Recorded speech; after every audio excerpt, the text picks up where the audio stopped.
Hello everyone, welcome back to my YouTube channel study with Kriti. तो अब मैं live process की जो सीरीज चल रही है क्लास 10 की, उसमें आज टॉपिक रेस्पिरेशन के बारे में डिस्कस करते हैं।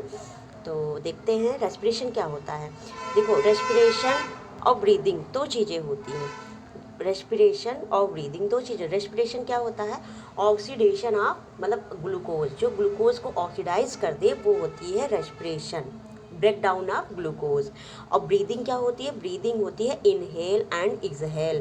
तो मतलब इनहेल और एक्सहेल जो प्रोसेस होती है वो ब्रीदिंग में होती है, और जो ग्लूकोज का ऑक्सीडेशन होता है वो रेस्पिरेशन होता है। ओके, तो इस तरीके से अब रेस्पिरेशन होता क्या है मैंने बता दिया कि जो एनर्जी हमें किससे प्राप्त हो रही है। एनर्जी हमें मेनली ग्लूकोज से जो रिलीज़ हो रही एनर्जी, वही जो प्रोसेस होती है बायोलॉजिकल प्रोसेस, उसे बोलते हैं रेस्पिरेशन।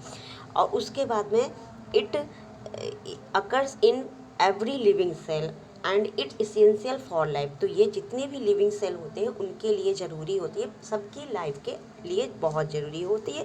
और जो एनर्जी जो रिलीज होती है वो किसके फॉर्म में जो है किसके फॉर्म में होती है? एटीपी के फॉर्म में होती है।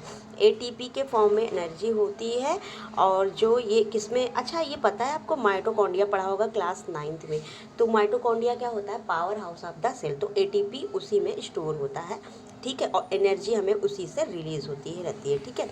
उसके बाद में टाइप ऑफ रेस्पिरेशन, दो टाइप के होते हैं, एक एरोबिक रेस्पिरेशन और एक एनारोबिक रेस्पिरेशन। एरोबिक का मतलब समझ जाइए, विद ऑक्सीजन, मतलब कि take place in the presence of oxygen. तो जो एरोबिक होता है वो हम प्रेजेंस ऑफ ऑक्सीजन के में करते हैं, और ग्लूकोज जो होता है इसमें कम्प्लीटली ब्रेक डाउन हो जाता है और हमें क्या मिलता है? कार्बन डाइऑक्साइड एंड वाटर, ठीक है। एनर्जी जो होती है, लास्ट अमाउंट में एनर्जी प्रोड्यूस होती है कितनी? 38 एटीपी। ओके, किस में होता है एरोबिक? ह्यूमंस में, प्लांट्स में एंड एनिमल्स में। तो जो एरोबिक होता है प्रेजेंस ऑफ ऑक्सीजन में होता है, एरोबिक का मतलब यही होता है। और जो ये इसमें कम्प्लीटली ग्लूकोज का ब्रेक डाउन हो जाता है। इस तरीके से इक्वेशन भी देख लेते हैं। इक्वेशन क्या है कि ग्लूकोज प्लस ऑक्सीजन, मतलब ग्लूकोज का वही मैंने बताया ना, ऑक्सीडाइज ऑफ ग्लूकोज से करते हैं तो कार्बन डाइऑक्साइड और वाटर प्लस एनर्जी है ना, तो इसमें ये ब्रेक डाउन हो जाता है, तो हमें कार्बन डाइऑक्साइड एंड वाटर मिला। और दूसरा क्या है? एनारोबिक। एनारोबिक क्या है?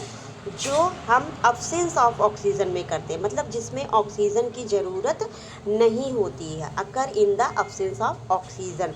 और ग्लूकोज इसमें पार्शियली ब्रेक डाउन होता है, और एनर्जी जो है वो लेस एनर्जी प्रोड्यूस होती है, 2 एटीपी, मतलब इसमें 2 एटीपी एनर्जी प्रोड्यूस होती है। और ये किस में होता है? यीस्ट में। यीस्ट मतलब ये क्या? यीस्ट जो होता है वो अल्कोहल को प्रोड्यूस करता है, और हमारी जो मसल सेल्स में कभी कभी जो इसके एनारोबिक रेस्पिरेशन की वजह से क्रैम्पिंग आ जाती है, मतलब वो किसकी कमी से? लैक्टिक एसिड जो क्या करता है? प्रोड्यूस करता है, तो हमारी जो बॉडी के मसल्स है उसमें क्रैम्पिंग आने लगती है, ठीक है। तो ये एनारोबिक रेस्पिरेशन की वजह से होता है। यीस्ट में ग्लूकोज जो है और किस में बदल जाता है? अल्कोहल में और कार्बन डाइऑक्साइड और एनर्जी में। और मसल्स जो हमारी है वो ग्लूकोज किस में बदल जाता है? किस में ब्रेक हो जाता है? मतलब कह रहा है ना कि पार्शली हो रहा है, कम्प्लीटली नहीं हो रहा है एनारोबिक में। एरोबिक में कम्प्लीटली हो रहा है, एनारोबिक में पार्शली हो रहा है। तो मतलब लैक्टिक एसिड और एनर्जी में, तो जो लैक्टिक एसिड प्रोड्यूस हो जाता है उससे हमारी बॉडी में मसल्स पे क्रैम्पिंग आ जाती है, जो कभी कभी कहते हैं ना ऐठन आ गई, तो वो एनारोबिक की वजह से होता है। अब हम शॉर्ट में देख लेते हैं रेस्पिरेशन क्या है।